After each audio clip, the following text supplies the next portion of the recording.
Welcome to The Next America. I'm your host, Jamie Lynn Wellnow, and I have the privilege of my guest being my dad, Tim Spires. I really don't. I just want to announce you better. I just want you to be like an epic announcement. No trumpet? Just kidding. Okay, so this is cool. First of all, The Next America exists to help educate Christians and inform us on the next America. What is God saying? What role do we play? Because it does impact what we will all see in the future. Today, what we do affects tomorrow. So I'm excited because I believe you're tuning into guilt-free, meaning no slander, no gossip, information that's important to talk about what's happening from the lens of heaven. And my father has an amazing anointing in teaching. He has a gift of teaching. And I remember when I was little, I would always want to go to his class when he was teaching and sit in there and learn from him because it's truly amazing. And we've been having a lot more conversations recently about just America, what's happening in the Bible. And my heart stirs because I want to know God more after, having these deep conversations with you. I want to know the word more. And I just feel like people are going to get to capture that today. And I could read your resume off to people, but you're my dad. And that to me, that's your highest honor. No, I'm kidding. That's my honor. Yeah. Yeah. Drop the mic. Interview done. No. Okay. So Dad, Tim, excuse me, Yes. Tim, what do you see happening in America right now? I feel like we're at a seminal moment. If the word seminal is new to you, it's an event that has a significant and lasting impact on the future. And I believe that we are at a seminal moment here in the United States where a line has been drawn in the sand and we need to make a choice. I love that. That's my love language, but it's also intense. So talk to us about what does that mean to draw a line in the sand right now? Well, so biblically speaking, when I look in the scriptures and I try to figure out what are we seeing today that we have seen in the past? And if you look in the book of Judges, you see a very cyclical motion taking place with the nation of Israel. The nation of Israel would put God in a very prominent place in the country. Over time, they began introducing other things that started crowding God out. God would send another nation in. They would become slaves of that nation. They would be miserable. They would cry out. God would send a judge who wasn't a judge like we think of him today, but it was more a military leader that would come in, free the people, put God in a place of prominence, and there was this circular motion, okay? That is not what I'm seeing today, but Right. that has certainly happened over and over and over. What I see is more when we read 1st and 2nd Kings, 1st and 2nd Chronicles, we see the nation of Israel putting God in a place of prominence, it waning, coming up, depending on who the leader was at the time. Whether you had a righteous king or an unrighteous king, the nation either flourished or the nation was miserable. Right. Okay, and so one of these moments that we read about is in the days of Elijah. And Ahab marries Jezebel. Jezebel's dad is the king of Baal, an idol at the time. It was a different religion that taught things that were an abomination to God. And when Ahab came to power, Jezebel was very influential and began bringing these abominations into Israel. And one day, Elijah just had enough, and he said, it's time for our nation to make a choice. He started drawing a line in the sand. And he went before Ahab and said, it's not going to rain except by my word. We are going to put a test in place for all of Israel to see once and for all. Is Baal God or is God God? And who is going to be the national God of Israel? And for 3 years, it didn't rain. At the end of the 3 years, and keep in mind, during this 3-year time period, the palace was full of 850 prophets of Baal and Asherah. They ate at Jezebel's table. They were well fed. The people starved. If you want to know, why weren't these 850 prophets of Baal and Asherah, why weren't they able to make it rain? This was a test for all the people to see. If Baal is God, Right. why hasn't it rained? Right. And finally, one day, Elijah says, go get Ahab. I'm going to show myself to him. And assemble all of Israel on Mount Carmel, and we will see, is Baal God or is God God? And when the nation of Israel came that day, Elijah drew a line in the sand, and he said, hear me now, O Israel. Why do you hesitate between two opinions? If God is God, serve him. If Baal is God, serve him. And they had a test that day, very famous. Won't go into all the details there, but God actually sent down a tongue of fire and lapped up Elijah's sacrifice. There was one man, Elijah, standing in front of 850 of the enemy, and he prevailed that day. And in fact, there's a statue on Mount Carmel today of Elijah holding a sword where he actually slew 850 prophets of Baal and Asherah. Wow. And God was restored. God's prominence in Israel was restored that day because Elijah drew a line in the sand. Later on, we see another king, Asa. Mm-hmm. He comes to power. A prophet comes to him and he says, Asa, Judah, of the two tribes, Judah was really a very small nation. They didn't have a lot of people. But Asa was told day one when he took office, when you're with God, God is with you. When you're against God, God is against you. And time after time, other nations would come against Judah. Judah would have just a handful of men. They would have tens of thousands. And Judah always won because God was fighting their battles for them. Right. He was going out in front. Mm-hmm. Okay. And when the prophet told this to Asa again drew a line in the sand. They did thousands and thousands of sacrifices in one day. The streets of Jerusalem literally flowed red with the blood. And he told the people that day, he said, you are going to make a decision, each individual today. You're going to make a decision. All those who are going to join us in putting God in a place of prominence, back in the place he deserves in Israel, will live. Those of you that don't want to do that either need to leave or you're going to die, because God is going to have a place of prominence in Israel once again, and Judah prospered. Okay. We're coming to you today from Texas, right, where we live. Another very famous line that was drawn in the sand was William Travis at the Alamo. Right.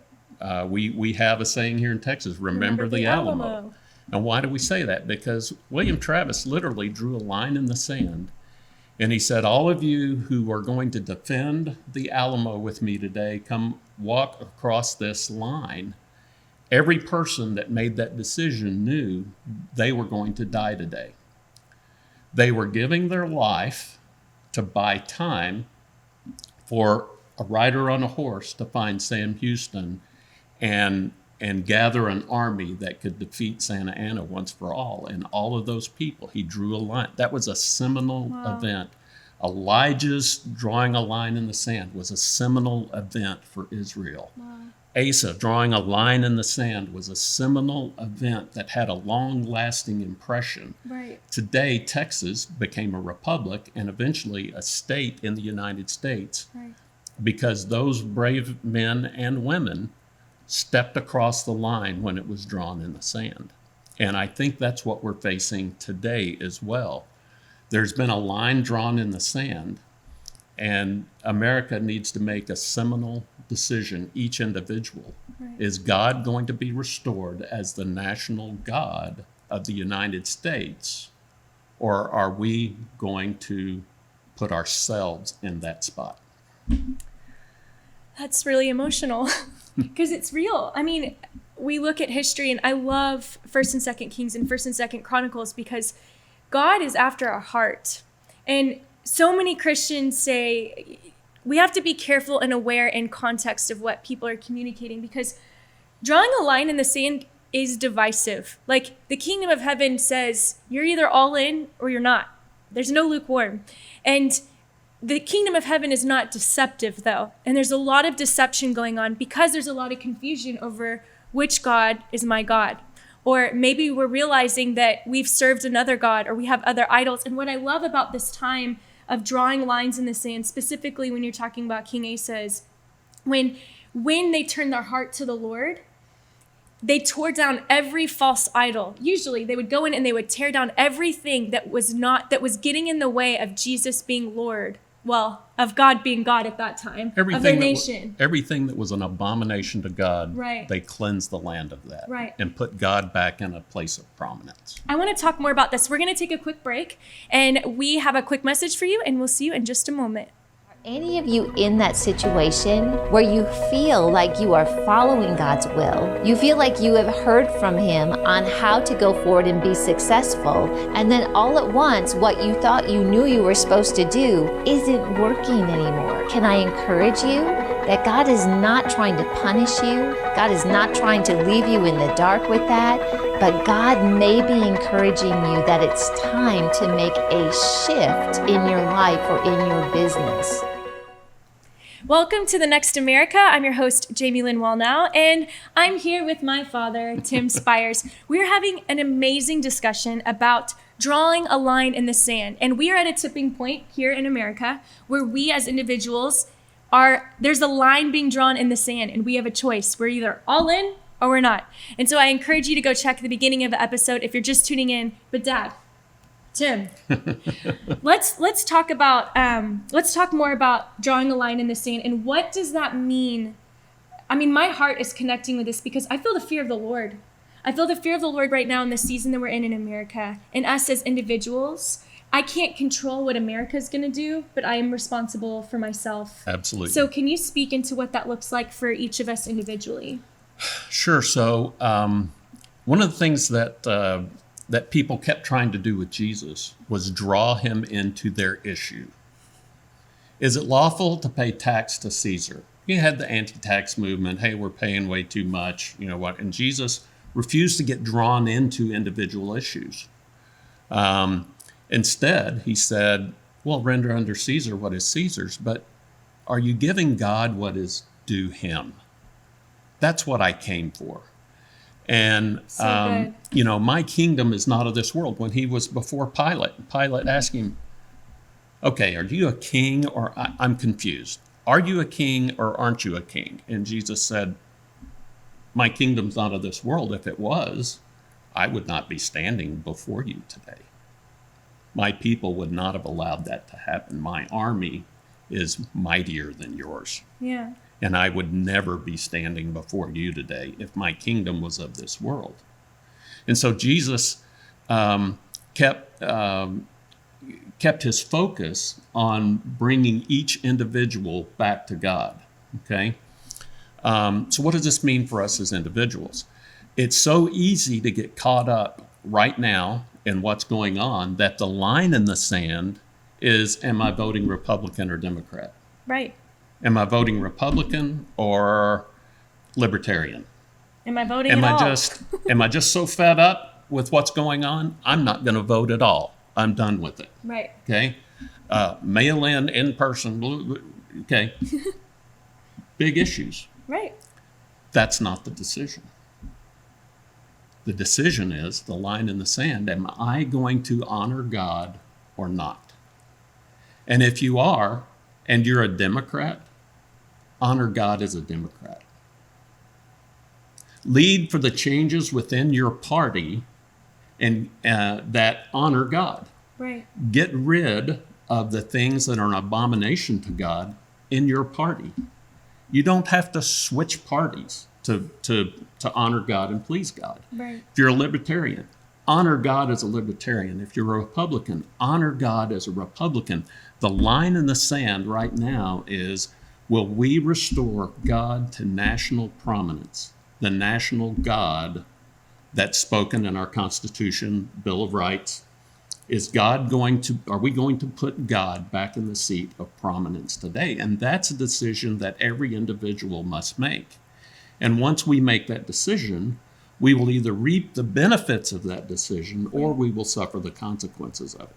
And that right there, I think, is key, is we are headed in, I mean, prophetically even, you can see in our nation, if you're opening up your eyes and leaning into the Lord, you can tell we are either going this way or we're going that way. And really, he's just wanting us to go, Yahweh. I'm just kidding. Right. I needed you to laugh harder. It's okay. That was good, Jamie. No. That was a good dad joke. You're responding the way I respond to your jokes.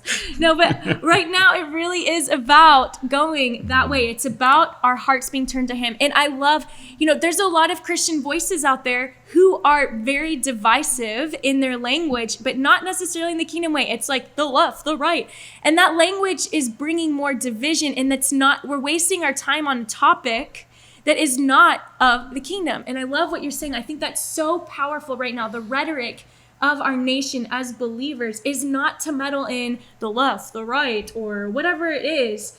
It is to say, okay, God, what does the word say? Which I'd love for you to share how, as a believer, this is what the word says, and I agree with the word, instead of tearing down people. Do you know what I'm talking about? Have you brought that up? Because I think if we could understand how to communicate from the perspective of, I'm rooted in this word, and that is my belief, and I can love you, and I can love you, and I can serve you still, but my beliefs are here, and not tear each other apart.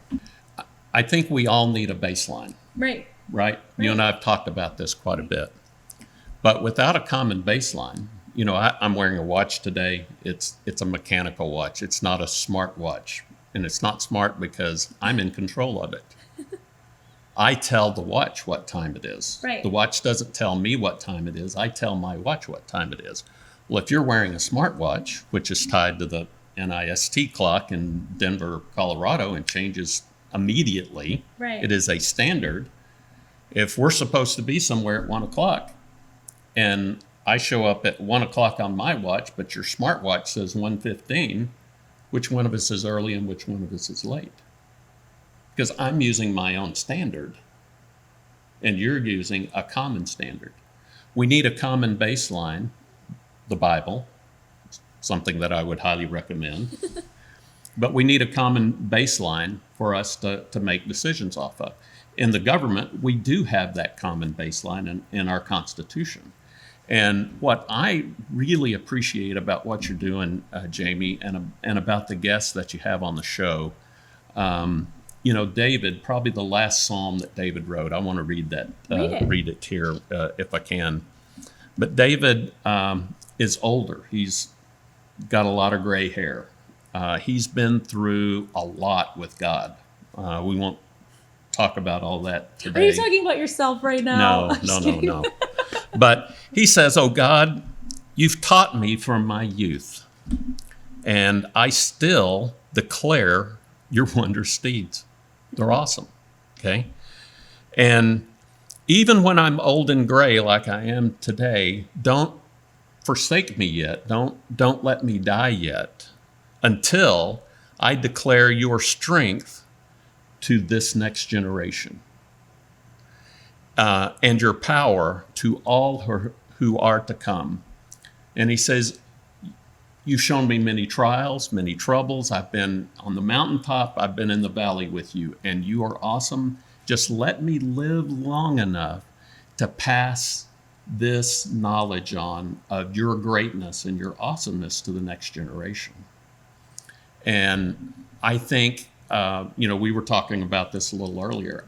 I don't think our politicians today have done a good job of passing the mantle of politics on to the next generation. Right. I think they've left the Gen Xers and the Gen Zs to determine what is that without having that common standard of the Constitution or the Bible. Right. And I think they've held on to power way too long. And it's time for the next generation to rise up. And the most important decision the next generation can make is, are we going to have God in a place of prominence? Right. And is that going to be our common baseline? Or is everybody on their own? Right. Can everybody set the time on their watch to whatever they want it to be? That's so powerful. I know you. I think that's so critical for our generation today, is that truly this is our baseline. If we say, this is what I have a hard time with too. I'm like, if we say that we are believers and that we are Christians, then this is true, period.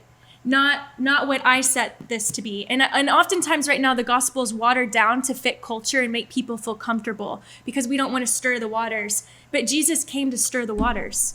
He sent his spirit to be the water. How much is it going to stir up? A lot, So I think that this is super critical, super crucial time. I have never been in the Word as much as I have been now. And I'm not saying that to brag. I'm saying that is the baseline of Christianity, because the more I read it, the more I become more like completely the woman that God created Jamie to be, and more I become like him. So we're going to continue after this short break, and we'll be with you in just a moment.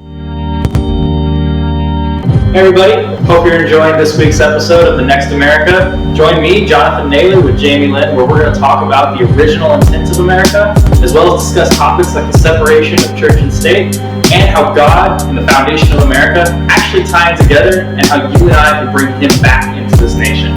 So join us next week, Sunday at 7:30 p.m. Central, with me and Jamie Lynn.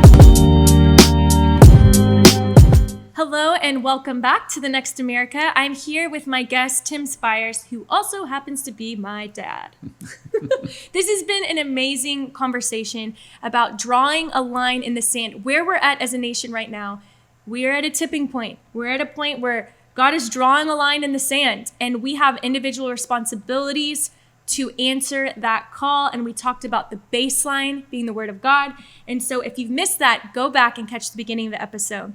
But Dad, would you speak into the next America? With all that we've talked about with the baseline, what we've talked about drawing a line in the sand, what do you think this looks like for the next America? Well, obviously there's a lot of conflict and a lot of turmoil today. There's a lot of confusion in America today. And I think that we should be praying for deliverance. But just like the children of Israel were delivered from slavery, God really wasn't trying to deliver them from something. He was trying to deliver them to something. Right. I don't know if you've ever ordered an Uber to pick you up from somewhere.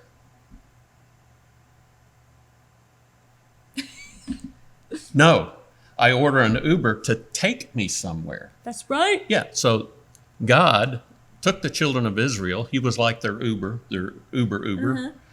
And the OG Uber. Yes, and he, but he picked them up in Egypt so he could deliver them to the promised land, a land flowing with milk and honey.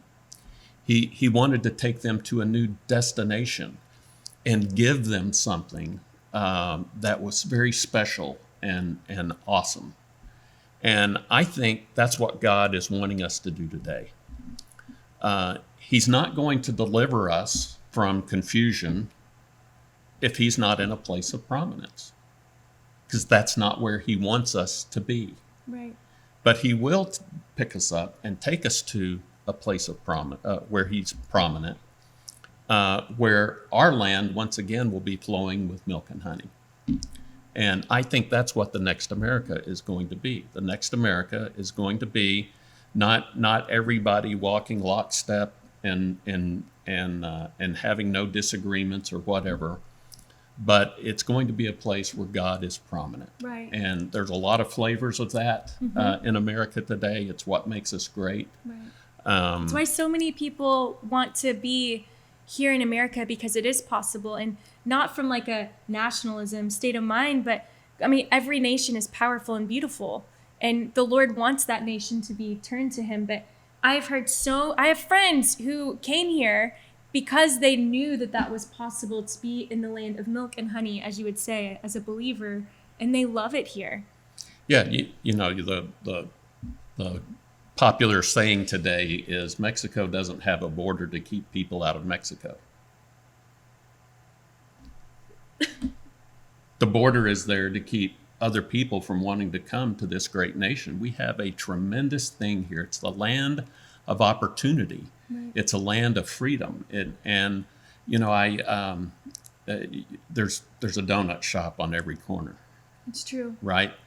And you go into that donut shop, and every one of them will be two of the hardest working people who have come from another country, and they get there at 3:30 or 4 o'clock in the morning, make a small, and none of them are going to be millionaires off the donuts that they're making, but they came here so that their children could have a better opportunity than the country that they came from. Right. And we need to protect those freedoms. We need to continue to make America the land of opportunity, so that you do have the freedom to succeed here. And that will only happen if God blesses our land and puts America back in the place of prominence that every country that puts him first has in the world today. Right. And what I love too, I mean, I know I kind of alluded to this a second ago, but God wants this for every nation. He wants this for every nation. And I know a lot of you that tune in, you may have connected with me through God TV, and so you may be tuning in from another nation, which is awesome that you're tuning into a show called The Next America, because I would say that all of these things apply to you and your nation as well. You have a valuable voice, and you can be part of an amazing solution. And I feel like that's, you know, we all have this land together that we're sharing. And even in 2 Chronicles, it talks about how when our hearts are fully and completely to him, we'll have peace. But when it's not, we will always be at constant war with one another. And we're seeing constant war with one another in our nation, and we're responsible for this nation. He's not looking to come in, and he's giving us a window of time to turn our hearts to him, repent, seek him with all of our hearts, and for this nation to be saved. There's a window of opportunity we have right now, and I'm really excited about that. So I would just say this in closing, Jamie, Yeah. just in closing my part of this today, that we always talk about Christianity in the United States being a silent majority. Right. A lot of noise going on in society today. Right. But I think if we could all find a quiet place in America today and we could listen very closely, we could hear Elijah screaming at the top of his lungs from heaven, "America, how long will you hesitate between two decisions?" He's not asking our nation, he's asking you. If you're the silent majority, if you're just going along to get along, Elijah is screaming at the top of his lungs, how long will you hesitate between two opinions? If God is God, serve him. If you are God, serve yourself. There's a line in the sand, and it's time for all of us as Americans to make a decision. That's so good. We need to drop the mic. That's amazing. No, you can feel the love of God. I don't know, for you tuning in, I can tangibly feel the heart and love of God. He wants you. He wants your heart. He longs for you to be prosperous in your relationships, in your family, in your spiritual gifts, in everything you put your hands to, that people would be blessed and they would know that you are blessed and that they're blessed because you're God, that Jesus is Lord of your life. And so right now, it's never too late. That's the best part. As long as we have breath in our lungs, it's never too late to draw the line in the sand, to jump in and say, God, I am all yours. I want you, everything you have, and to lay everything down for him to show us where the land of milk and honey is and what that looks like, because it's always different than we think. But thank you so much for your time. Yep. It was amazing. Thank you, Such Jane. a gifted teacher. So if you'd like to connect with us more, please go subscribe to our YouTube channel underneath Jamie Lynn Wallnow, and my public Facebook page, Jamie Lynn Wallnow. And you can follow us on Instagram at The Next America Show, where we have short videos and content for you, more short, informative, educational content. And remember, what we do today affects tomorrow. You and I are the next America, and we have been empowered by the Spirit of God to be the change and to be the difference and to be the solution. We'll see you next week.